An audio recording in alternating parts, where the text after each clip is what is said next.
Dear audience, welcome to the first roundtable discussion of the conference, Entangled Englishes in Translocal Spaces, organized by the Center for Language Studies, Department of English and Humanities at the University of Liberal Arts, Bangladesh. The roundtable discussion will focus on English studies in the age of world Englishes and world literature. I would now request the moderator of the session, who is also a discussant of this roundtable, Professor Masroor Shahid Hussain from Department of English, Jahangirnagar University, to start the session, please. Thank you. Good afternoon. I would like to welcome you all to this roundtable discussion on English studies in the age of world Englishes and world literature. This is going to be an exciting session as it accommodates 5 stalwarts of English studies in Bangladesh. Professor Fakrul, Professor Firdous Azim, Professor Nevin Farida, Professor Kaiser, and Professor Niaz Zaman. Dear professors, I welcome you all to this session. This is a virtual roundtable discussion without any roundtable. Instead, we have square Zoom frames, and it's also not a square table discussion. So we have square frames that offer us windows to look at and listen to each other. Let's maximize this online lecture. This roundtable, in the words of the conference organizers, this roundtable offers a space to explore how English has become entangled within literature and the English studies in Bangladesh and beyond. The topic is in sync with the themes of the conference that include entangled Englishes and translocal space.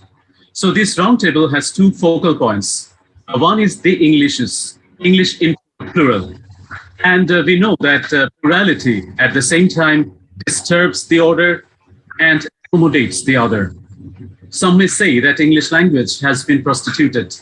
Some may say that it has become the world's lingua franca. What interests us in this session is the world Englishes, the mutations, the appropriations that English language has been encountering in everyday talks, in critical writings, and in literature. Second, this roundtable concentrates on Bangladesh. However, referring to the semantic and emancipatory potential of the term translocal, we situate our use and experience of English studies in this particular locale, Bangladesh, and we also move beyond this territorial boundary and trace the practice of English studies on a planetary scale. Through English studies, we in this session intend to approach world literature. So let's then begin the roundtable on English studies in the age of world Englishes and world literature.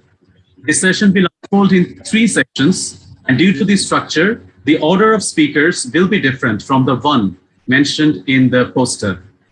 Regarding time management, we know that we have limited time, and we are happy that all 5 speakers agreed to delimit their talks in 8 minutes. So dear speakers, I will raise my hand digitally this way, and it will suggest that only 1 minute is left. If you somehow fail to notice, then oh yes, so I may have to intervene in your talk to mention that 1 minute is left, but I would like to use this raising hand technology in case it helps. Okay, so with this, and also dear audience, we want to hear from you. And we may offer, after all 5 talks are done, 5 to 7 minutes for question answer session in case we have enough time. Meanwhile, you may write your observations and questions in the chat box. So let's start with the first section. The first section is, we may say, world literature and the Englishes. And it has 2 speakers, Professor Kaiser and Professor Firdous Azim.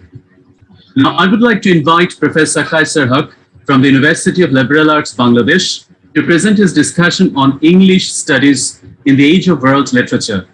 Dear Professor, we have 8 minutes for your talk. Professor Kaiser.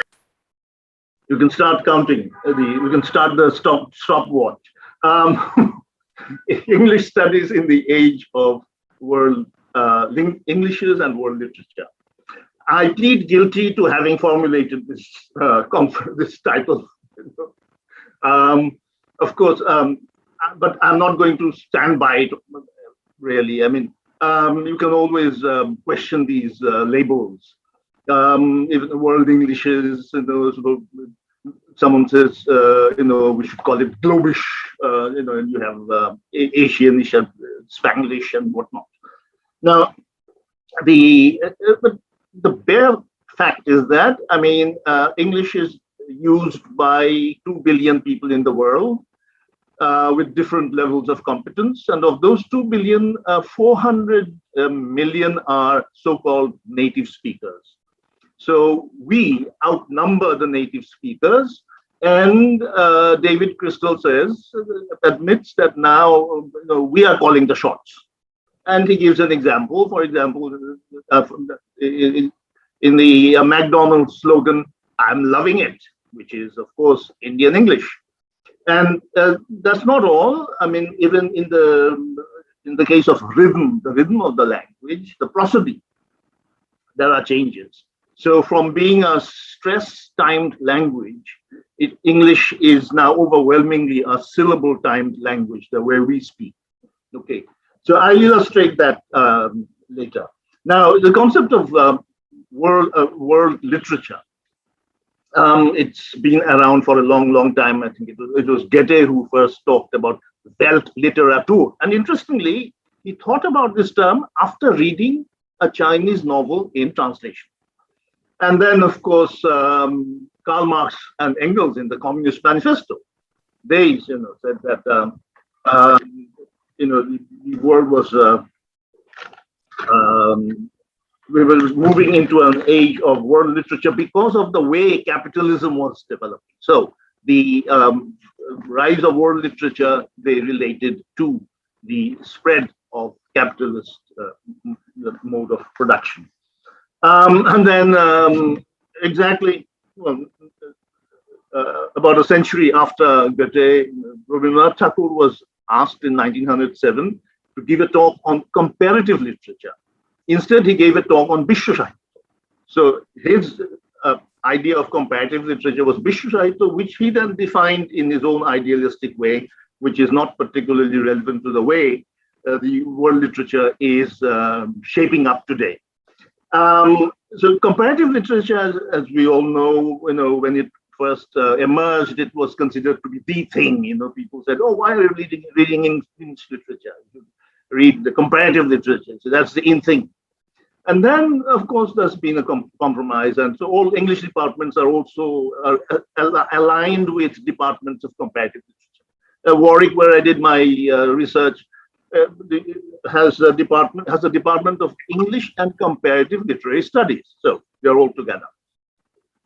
Then the concept of world literature as an academic discipline, this is fairly recent. And I think that Damrosch is the man who is mainly responsible for being the PR man of world literature. And then there are lots of other theorists. Now, these theorists, of course, love to theorize. Harvard has an Institute of World Literature, which is under the Department of Comparative Literature. And they host talks by all kinds of people, Franco Moretti and Damrosch and Gayatri Spivak, Homi Bhabha, etc., etc.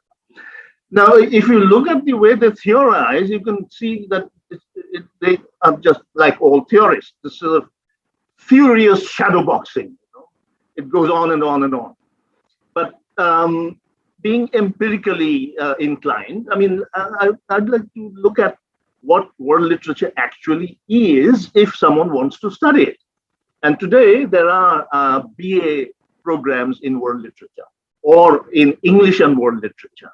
And of course, master's programs too, and then graduate programs in world literature. Let's take a look at a couple of these. The University of Manchester has a BA in world literature. And the description is really, it's very impressive. The BA World Literature course gives students access to an immense range of texts from ancient to contemporary literature and from Asia, the Americas, Africa, and the Middle East, as well as Europe, alongside English literature from the Anglo-Saxon period to the present day, and from all periods from continental Europe. Students can study post-colonial literature, cultural theory, creative writing, and film. Well, Nothing's left out. So all this you can study in 3 years. Well, not quite. I mean, you have to pick and choose, of course. There are choices involved. So it's a question of mixing and matching and producing and doing enough work to merit a degree. I mean, ultimately in academia, as you know, I mean, you have so many years, so many courses, and the students have to be processed through that system, and they emerge with a degree. And then there are the Simon Fraser University, Fakrul is here, where Fakrul did his master's. Simon Fraser is offering a BA, a major in world literature. And there, now the description is a little different. World literature focuses on writing that has traveled, writing that has moved beyond its author's culture and has acquired a new life in other languages, nations, and traditions. They look at how cultures understand and sometimes misunderstand one another. And how do they do it? They study these texts and authors in a comparative way. So again, that comparative thing comes back. And there's an emphasis on cross-cultural contact and exchange. And then you look at the list of courses, you know, no different from what you would expect in a decent literature department. There's actually no, I mean, it's just that the label has changed. You offer a wider range of courses, and that's it. And the students are encouraged to study abroad. But you see, each university, if it decides to offer a degree program in world literature, is packaging it in its own way. So I think what world literature has done, this concept of world literature has done, is number one, it has enabled those who love to engage in that kind of theoretical shadowboxing an opportunity to carry on with their theorizing.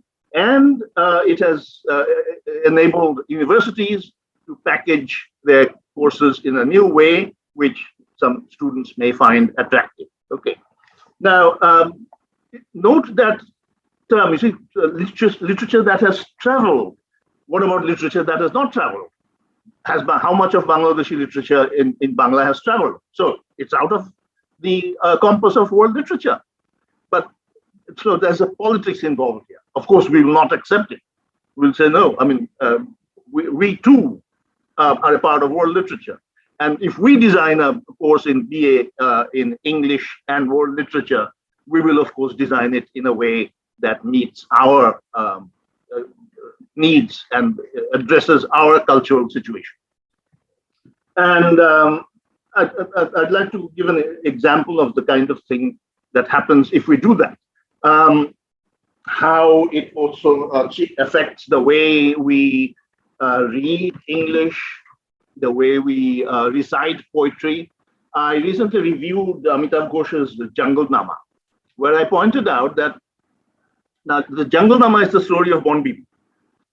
This is a translation of a part of it. And it's in the translation is in verse. He has used 12-syllable lines rhyming in couplets. Now, if I read it in the standard English style, you know, it reads like rhymed prose. Suddenly, he recalled how to make words alchemic. It was she who had taught him that bit of magic. It's true what you said about Dipodi Poyar. It saved me from becoming the tiger's shikar. Now, it's not really English verse. You know, the meters are all mixed. But if you belt it out like hip hop or rap, it really comes alive. Suddenly he recalled how to make words alchemic. It was she who had taught him that bit of magic. It's true what you said about Dipodi Poyar. It saved me from becoming the tiger's shikar. I called out to Bon Bibi in utmost despair, and so was I rescued. She heeded my prayer. The beat of the blessed meter stirred his mother. Her eyes fluttered, and he drew his arms around her. Is that you, my son? Am I looking at your face? Has my sweet Dukhi come home by Bon Bibi's grace? Yes, I'm home, Ma, he said. No longer must you grieve. One Bibi's mercy has granted me a reprieve. Now, if you could give me a beat, it would have worked even better.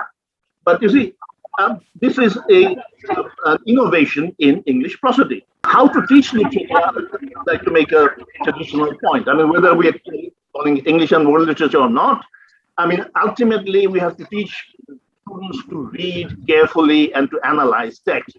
And it's not something that is a modern innovation. It's not something that new critics and Emerson created. I would need to go back to look at Plato's Protagoras. There's a wonderful section where Socrates analyzes a poem by Simonides and contextualizing it, and then uses it in his argument against Protagoras. It's brilliant, absolutely. I'd love to teach it in class, and the students have a lot to learn from this little text and how to read poetry and analyze. Thank you very much. Yes, sir. Thank you, and sorry to intervene. Thank you, Professor Kaiser, for this short but for your very valuable insights. Now, I would like to invite Professor Firdous Azim from BRAC University, Dhaka, to present her discussion on negotiating Englishes, looking at the problems of writing in English at the national and international levels. Dear Professor, we have 8 minutes for your talk. Professor Firdous Azim. Okay, thank you. I've just unmuted myself. Yeah, Kaiser, that is a hard act to follow. But anyway, after that a peroration on what constitutes world literature, I would like to start my talk with my favorite quote. To speak a language is to take a course in Black Skin, White Masks. And every time I speak about negotiating linguistic terrains, negotiating between languages, this is the line that comes to my mind. But every time I've done that, I have looked at the word culture rather than the word world. But as we go along, it's the word world, the world that is becoming more prominent in my understanding of that. So if we look at providing for ourselves the world in which we are writing, I would like to go back to the 19th century and to English writing in Bengal in the 19th century, in a kind of Eliotist effort to provide for our writing in English a tradition and something that we build on and that we come from.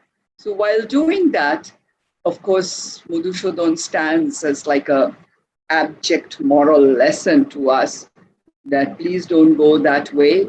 You are performing a kind of heresy, you are being a traitor, and it will always lead up to an aporia, you will never gain anything. And I think that has influenced writers wanting to write in English a lot. So we use that example all the time. But let us talk about the world in which Madhusudhan, and he's the only one. If we just look at the more prominent poets of the 19th century, Derozio or Torudat are trying to take their existence, create their own poetic worlds, and provide for themselves a space. And what strikes me about them, and as Madhusudhan found his voice in the Bangla language, in innovating the Bengali prosody, in bringing about the Bengali sonnet, in bringing about blank verse and Bangla, all of that is the commonality between all three poets as they delve into longer epic themes or historical themes to provide a kind of tradition for themselves as well. So we have Derozio, who writes this massive poetic diatribe on the Fakir of Janghira, and does the very colonial exercise of rescuing a woman who was going to be burnt on her husband's funeral pyre. You have Madhusudhan writing a play on Sultana Razia, but most importantly, you have Torudat writing the legends and ballads of Hindustan. And while she's doing that, she is writing about the female characters. And the most famous example of that is, of course, Savitri, trying to recount and recollect and recreate a golden past for India. That is, let us say, the nationalist response to the colonial discourse that was being set up for women. So the line that comes to mind to everybody from Savitri or Turudat is, fair India's daughters were not pent up in zenanas. So even if you look at the words they use, the kind of imagery that they get up, pent up in zenanas, fair India's daughters, there's a huge colonial echo of this. So the 19th century colonial world created its own, not just prosody, but its own negotiating with colonization, with bringing about a notion of liberation, a notion of freedom, independence, nationalism, but which were all couched in those words. And that is something that brings to mind, so what are these writers in English doing at that point? Are they just being Gayatri Spivak's native informants? Are they just doing an anthropological task, or the task of the translator of, presenting ourselves to the world and to the world of the colonizer? This, I think, requires a lot of looking into an analysis, because it is both that and the search for a tradition and a history that speaks to our independence, ourselves, and a way that we can negotiate the world outside our borders in the English language. So this effort is very much visible in our early writing in English. And this is where I feel that our Rokeya Sakhawat Hussain reigns supreme, because her only piece of writing in English, other than her letters, is Sultana's Dream. And in Sultana's Dream, she forgoes all of this tradition and etc., and looking for a glorious past or justifying anything, but goes into the world of science fiction, of fantasy fiction nearly, to create a wonderful world for women. So her effort is totally modernist, totally, taking wings and flying. I've been seeing these wonderful art by Afghan women where there's one with a woman swinging out of her window. And it's like Rokeya is doing that. She's just flying out in those flying machines and creating her own world, and a world for the women of Bengal, which is somehow so strongly free. I mean, absolutely free. So this search for freedom, this negotiating with the colonial world, these negotiating with the images that the colonial world has created for us. And I feel that's also true for Madhusudhan's Sultana Razia. He's gone to Indian history and found this fantastic queen about whom he writes a play. Of course, it's a play that bombs absolutely. It's not a success. But that search is what makes it so interesting.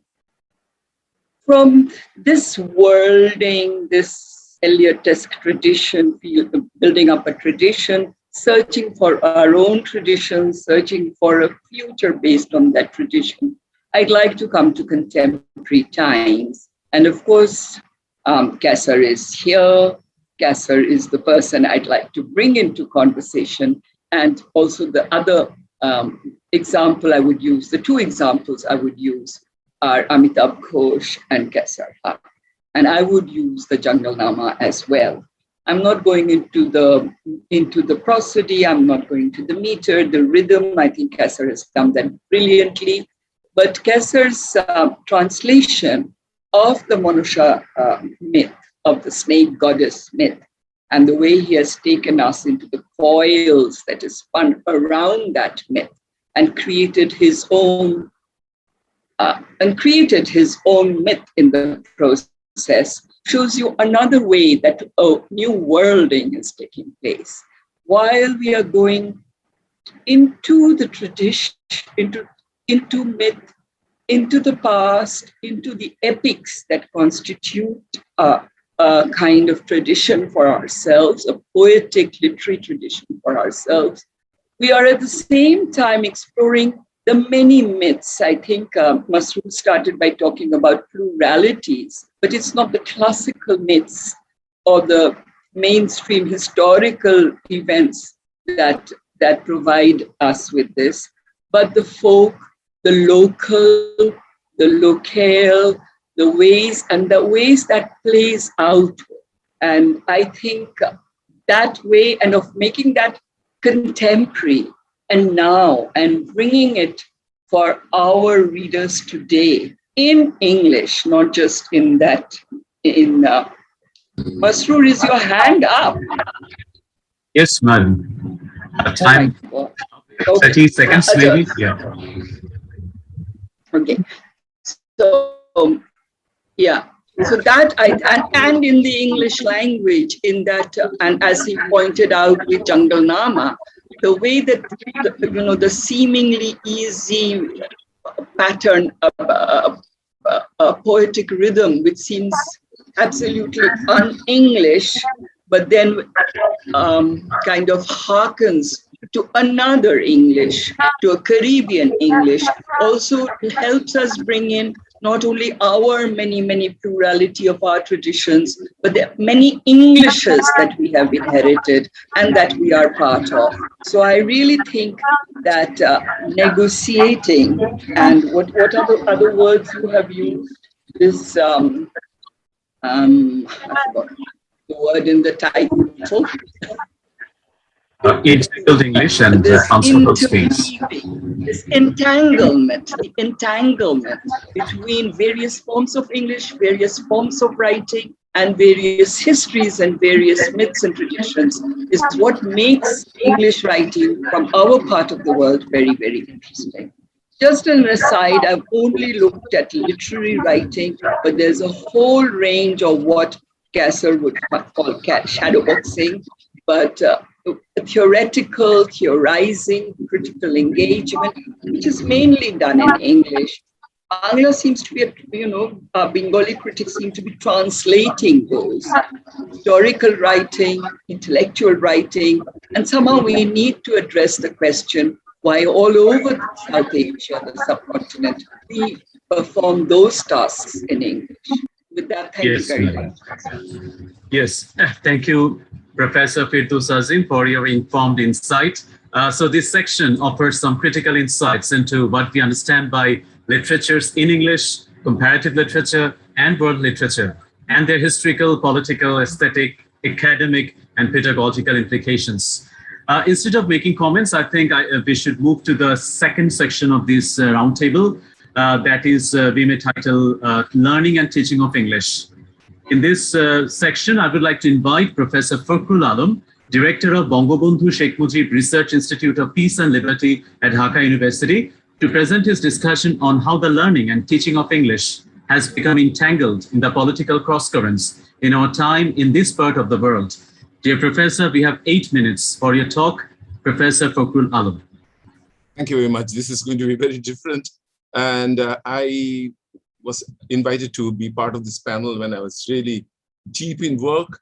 And the title that was given to me was Entangled Englishes in Translocal Spaces. And you could add, and national and international politics, to sort of have a rubric for what I'm going to say. I will depend on work that I've done that you can read in my latest book, 3 essays at least, on reading literature in English and English studies in Bangladesh, post-colonial perspectives, and also a paper I read out to the Indian Association for Commonwealth Literature and Language Studies a few months ago, where I talked about how the teaching of English, the learning of English, the syllabus, everything has got entangled because of developments in history. Starting with, of course, linguistic nationalism, because when Bangladesh was created and there was such, such passion for Bengali that when after independence in 1971, one of the first casualty was English studies and so on. The Khuda Education Commission, which has been widely praised, has said that the continuing use of English, and I'm quoting, as a medium of instruction as a result of the colonial education still prevalent,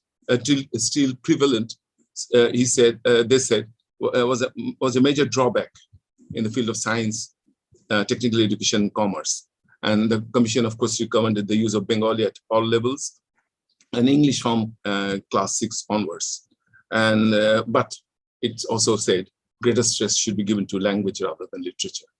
So the syllabus, the teaching of English, everything had to change after that, even though there was no real attempt in the 1970s to do much. And of course, the teaching situation had changed. English language schools were shut down. Hindu teachers had left in the 60s, during 71 and so on. And so the teaching situation had declined. And then if you go to the 80s with General Shah, he had a deliberate policy. He sent his son to an American school, but he had a deliberate policy of further sidelining English. And English was now not only absent from primary school, but was no longer considered compulsory for college level students. So the politics here again gets in the way of English language teaching and reading English and so on. Bengali becomes the sole language of public administration, and the University of Dhaka saw its courses being taught in almost every department except English and perhaps international relations in Bengali. And so it's no surprise that there would be an enfeeblement of the English language at this time. And then in the 80s, from national politics to international politics, it seems to me that in the age of Margaret Thatcher, in the age of neoliberalism, in the age of what would ultimately be called globalization, we had ELT. ELT was something that the British Council had been the conduit for bringing to Bangladesh, and it was specifically geared towards improving English language teaching in every way. And who could deny that English language teaching needed to be improved by this time, by the 80s? So there was every reason for ELT to be brought in, because it seemed to have a lot to offer to ELT and ESL. Pedagogy had a lot to offer to Bangladesh at the same time. And so this was a language aid package, which sort of worked in with neoliberalism and globalization and Thatcher and its agenda. So we had communicative language teaching imported at this time. It was the new mantra. And unfortunately, this was a sort of a quick fix imported solutions. We saw textbooks rushed into print, and the creative writing of any kind scanted. Literature was scanted in favor of quote-unquote real life situations, and I'm quoting from the book. Scant attention was paid to local classroom situation sizes and so on. So that the pedagogy was imported without any attention to the real situation. And then the existing 200 years of experience was dismissed as the grammar translation method. So, the teaching that people were familiar with, that was dispensed with. And the rural areas, of course, did not have audiovisual aids of any kind, any opportunities for intensive interaction in English here. And so the language, the change existed only on paper, really. And the actual use of the language was scanted in the classroom and everywhere. So how could there be communicative language teaching of any kind? And so I think we in the English department in Dhaka University, Kaiser, Firdous, we were Niaz, we were all there at the time. I think all of us, after we came back, we were all abroad for a while. We could understand immediately the weakening of the English language structure, the whole structure.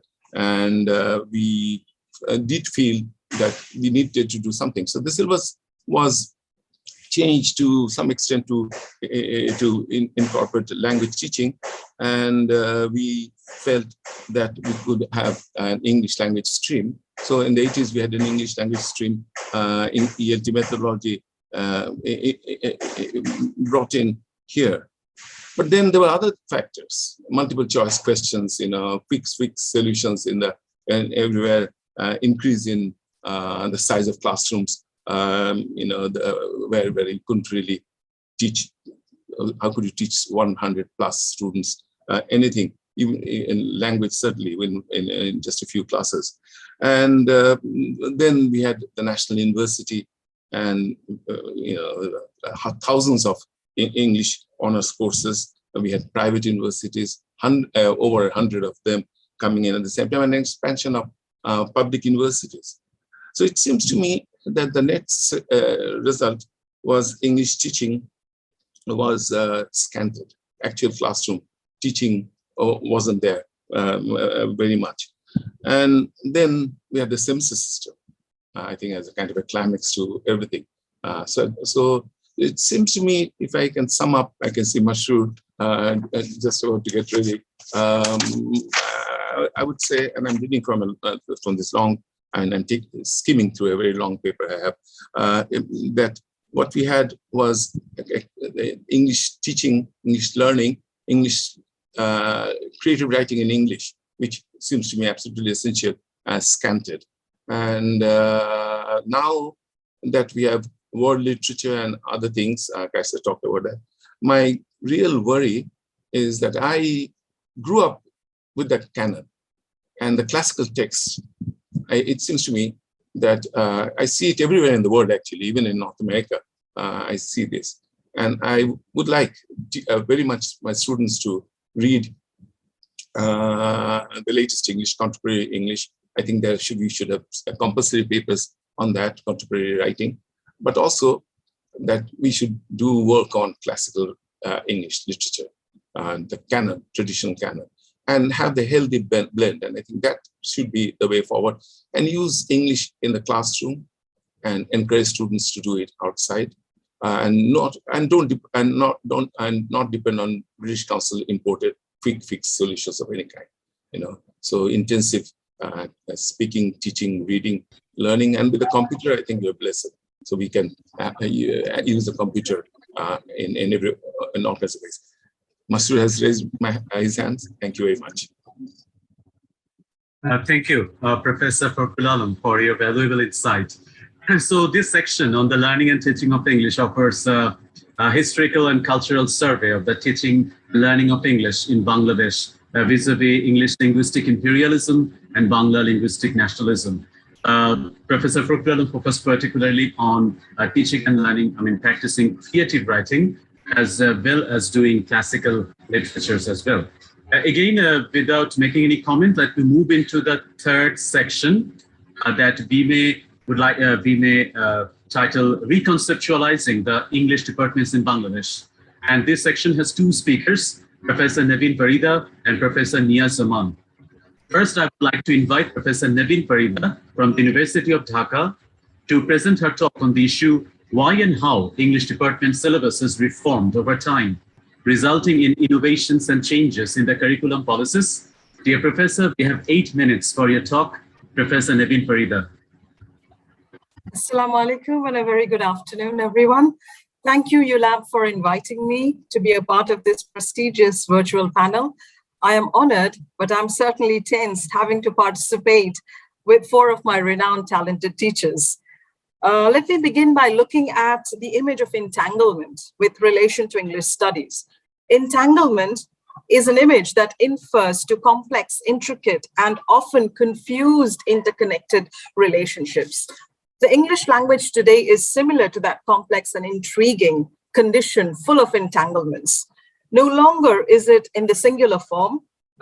It has transformed into Englishes because of its varieties and expanding use by diverse contexts crossing territorial boundaries, localities, and identities. Likewise, English studies in the age of world Englishes is also pluricentric. Syllabuses too change over time and get reformed and adapted due to several socio-economic, cultural, political factors. The aim of my 8-minute talk is to show the transition of English department syllabuses, and I will focus on my 100-year-old Dhaka University English department, and I think that's very challenging. I will just race through the major shifts only. When Dhaka University opened in 1921, it began by teaching English literature of their colonial masters. English teaching meant the teaching of English literature and their culture, and was an instrument of cultural control, certainly. English was an elite, it was considered an elite subject, and it was assumed that students getting admitted already have a good command of the language.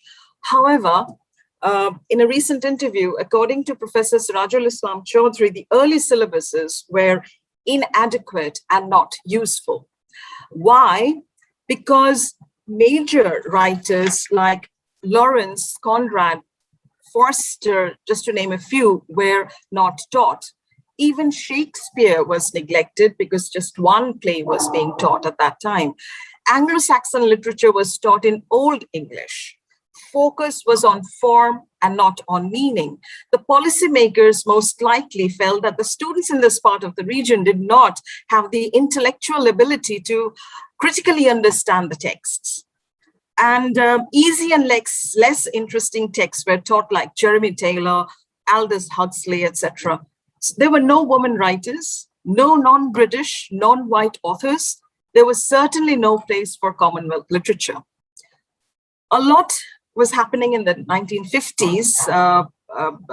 We have the entry of British Council in 1951, and they encouraged the introduction of language courses, language teaching. On the other hand, with Pakistan becoming a member of SEATO after the Cold War, it began to have strong ties with the USA.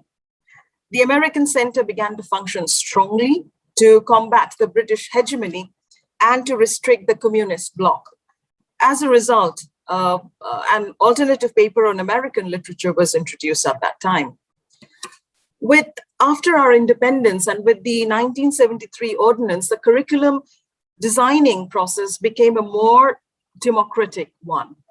Decisions and policies were no longer left to the discretion of the head of the department alone. All teachers began to have their say. Comparative and continental literature was included. Tolstoy, Dostoevsky in translation was taught. Non-white and female writers gradually began to be taught. Another big change came about in the 80s, and Fakrul sir has already mentioned, the department felt the need to introduce the language stream in the MA program with a dramatic increase of the language users and the ELT programs gradually, globally. In that way, Dhaka University English Department is said to have pioneered English studies in the country. In the meantime, teachers returning with high degrees from abroad began to modernize the syllabus by introducing new texts.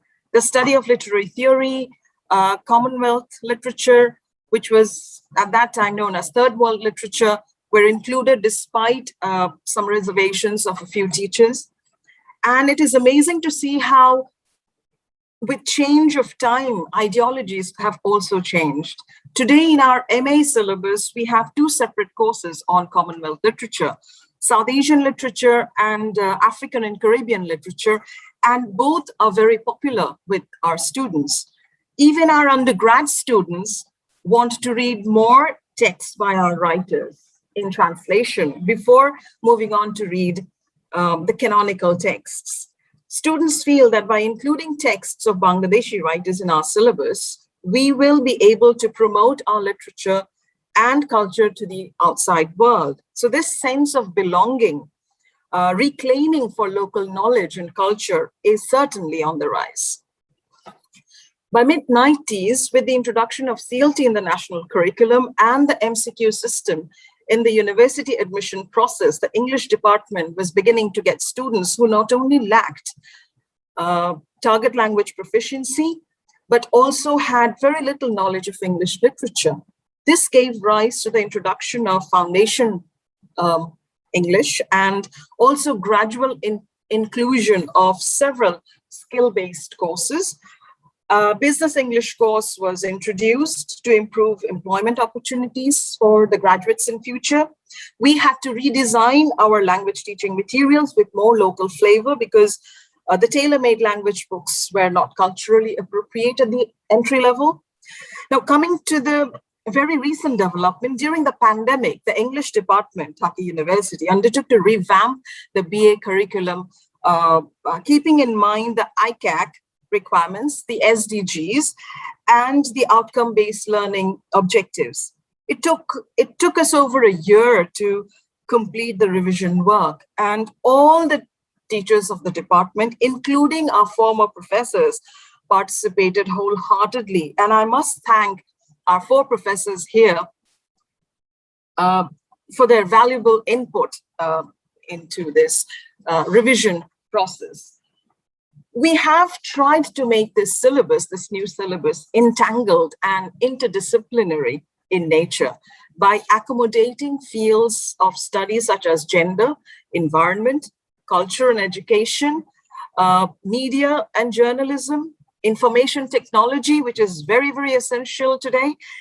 We also have a paper on ancient epics, where we tried to bring in epics from all the continents. We have come to realize that in this age of world Englishes, English studies is a study of multidisciplines. It is entangled, interconnected. It is an inclusive entity where there cannot be any language literature divide or Orient-Occident divide. Such an inclusive syllabus, I believe, will hopefully provide students with an education that will be sustainable, fulfilling, and meaningful. Thank you. Thank you, Professor Nevin Farida, for your informed insights. Now I'd like to invite Professor Niaz Zaman from Independent University, Bangladesh, to deliver her talk on the question, should the Department of English be renamed? Dear Professor, you have 8 minutes for your talk. Professor Niaz Zaman. Thank you very much. Good afternoon and Assalamu alaikum. Some of what I'm going to say has been said by Nevin, but maybe I will say some things because some changes took place during my time. Well, I read what I wrote. I said, everyone quotes this. In 1968, 3 teachers of the University of Nairobi called for the abolition of the English department. The names of the second and third signatories are not known, but the name of the first signatory is, of course, well known. He continued to teach in the department for another 10 years and went on to several distinguished visiting professorships at different universities abroad. Nevertheless, he did renounce Christianity, start writing creatively in Gikuyu, and change his name from James the Ngugi to Ngugi wa Thiong'o. And in his famous book, you all know it, he said the only way that we can really decolonize is by decolonizing the mind. Of course, today, we talk about, globalization, and someone mentioned capitalism, and we are all slaves in a way.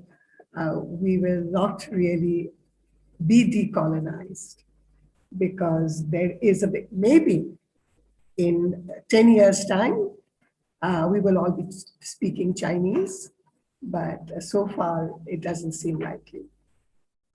Unlike the University of Nairobi, the public universities in Bangladesh have always had a Bangla department, as they've had an English department. And strangely enough, I think this is something also all of you know, that quite a few famous Bangladeshi writers who wrote or write in Bengali, in Bangla, studied in the English department. Perhaps they didn't finish the MA, but they continued to write, they wrote in Bangla. One of the most famous examples is, of course, Munir Chaudhary, who did his MA in English, then did his MA in Bangla, and then did a third MA in linguistics. Unfortunately, there is a prestige attached to English, and though we might publicly denounce Macaulay for his Minute on Education, we know that we too send our children to English medium schools, to international schools, or prefer our children to study in schools where there are English versions of the national syllabus. When I was doing my MA, I think Nevin mentioned this, in the early years, there were no women authors being taught. And like many others, I believed that women writers were inferior to male authors. The male authors were the big names. They were the ones to read, and not women authors. Women authors I read myself. We didn't read Anglo-Saxon in the original in the 60s, fortunately, but we did read Chaucer in Middle English. As Nevin pointed out, after 72, things slowly started to change. And I would say that one of the most, she mentioned that only one Shakespeare play was taught in the past. But when I joined Dhaka University, Shakespeare was taught in the honors. He had a full course. He was also taught in the MA. And I think I was one of the persons who raised an objection and pulled Shakespeare down to size. Though, of course, he did have a full paper at the MA level. In 1990, we were starting to think about offering, writing by non-white writers. And in preparation for that, we had a conference, we called it Commonwealth Literature. You have to have a name. And of course, with the name changed. And then when we actually offered the course, it was called Third World Literature. Now, of course, we don't call it Third World Literature. There are other names. And then we got this unwieldy name. I think it was South Asian, African, and Caribbean literature to incorporate Black, brown, and wheat-colored writers. However, there was resistance, which Nevin pointed out. There was resistance from senior professors who believed that English, the text that should be taught should be by native speakers of English. Nevertheless, we did start teaching it in, I think, 1992. Women, Jane Austen was there, Charlotte Bronte was there, but I think it was thanks to Firdous that Firdous and I thought about celebrating Mary Wollstonecraft. And we had a wonderful conference, and a book came out, Infinite Variety. But it was 10 years after that conference that the course on 20th century women's literature and feminist literary criticism was offered. So things did start changing at Dhaka University. And as Nevin said, they have changed a lot now. Private universities have been the good private universities, and there are, of course, private universities which just take the old Dhaka University syllabus and cut it up and fit it into semesters. For example, the MA Literature syllabus at IUB shows how many non-English courses are being offered. In fact, in the comparative literature stream, we also offer writing by, we offer two courses. One is contemporary Bangla literature in Bangla, and the other is women's tradition in Bangla literature, which is also in Bangla. I know that at Jahangir University, one of the courses includes a Bangla text by Kubita Chokma and Saliman Nuddin's Chaka. In fact, I would congratulate Jahangir University. I have always envied them, their syllabus, because they're always far advanced. They offer courses which none of us would dare to offer. For example, in one of their courses, I think it's called Literature and Gender Studies, they include queer theory. I know that once at Dhaka University, we were offering an essay by Sulaiman Rushdie, and Faiza Hasnat, who was teaching that, was terrified because her students threatened her they said that they would burn down the university. And though, the syllabus was not designed by me because I was the chair at that time, I had to withdraw it. And of course, then people made fun of me and said, "Jidi shoriye nilen, aage tilin keno?" So, I had to bear, be the brunt of that laughter for a long time. And I told Faiz, I said, the department, the university is much more important than a text. But she did talk about why that particular, it was an essay, had been offered. I just want to talk about other universities. ULAB offers a number of courses covering all the literatures, all the world literatures in the original and in translation. They also have 3 courses which use the word culture. There's one called Studies in Popular Culture, another called Reading Cultures, another called The Cultural Construction of Shakespeare. And only recently I learned that ULAB doesn't have a department of English. It has a department of English and Humanities. I thought that was what BRAC had. BRAC does have a department of English and Humanities. I would stress, for reasons other than goodies, that we no longer need a department of English because it has already changed into a department of literary and cultural studies. If we want to add applied linguistics and ELT, we should start calling it the Department of Applied Linguistics, Literary and Cultural Studies. Thank you. Okay, that's nice. Thank you, Professor Niaz, Zaman, for your valuable insights. This section on reconceptualizing the English departments in Bangladesh on the one hand traced the pedagogical history of English studies and how and why its curricula have become multidisciplinary, and on the other hand address the danger and potential of the English in the departments of English. This brings us to the end of today's session. We regret that we are not able to offer spaces for the audience due to the lack of time. So to summarize, I can say that this roundtable discussion addressed several issues related to world literature and world Englishes in the context of Bangladesh, such as the nature and function of English studies, literary pedagogy, and English language education in Bangladesh, and Bangladeshi writers and literature vis-a-vis world literature. Our students often ask some common questions, like in Bangladesh, why do we learn English? Why do we study English literature? Why are there departments of English? And why do we write literatures in English? This roundtable offered some answers or insights related to this set of questions in its bid to de-elitize and de-imperialize English, and as well as to accommodate the uncommonwealth literatures. Before closing this session, I would like to thank the speakers, the University of Liberal Arts that organized this conference, the organizing committee and the volunteers, and the audience. Let's stay safe, let's stay sane. Thank you.